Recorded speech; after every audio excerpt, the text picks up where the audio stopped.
Chapter 14. The rightness of the step I had taken.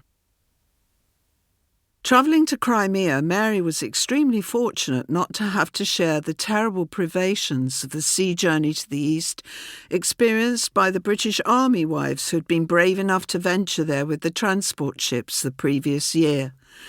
These women had been crowded for the 2 or 3 week duration of the journey to Constantinople into the orlop of old wooden sailing ships rather than the better equipped screw steamers that were carrying the troops. The orlop was the lowest deck of the ship, just above the evil-smelling bilges. Here they had had to endure a total lack of sunlight and fresh air, for the orlop had no portholes, and if the voyage was rough, they had no escape from the sight and smell of others vomiting. Many women grew sick with disease such as fever and typhus. Some died. Others even gave birth in these horrific conditions. After as many as 10 days held virtually captive below decks, many of the women gave up their journey as soon as they reached Gibraltar and begged to go home.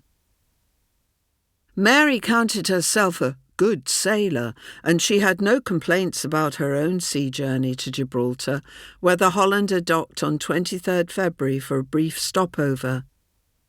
The comfort of this part of the voyage depended on the long, heavy westward swell on the Atlantic, with the ship's stern plunging deeply into water often made turbulent by the winds around the Bay of Biscay, notorious for its terrifying gales. Mary was lucky. The weather was cold but fine, and the sea good-humouredly calm. She might well have caught sight of porpoises and even whales, but was long since inured to such sights, being as she was such a seasoned traveller.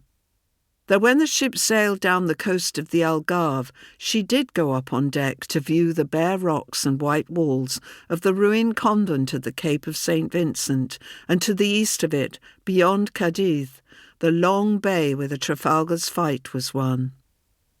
She took delight in the sight of so many vessels out on the high sea, following the same route out to Crimea as they were.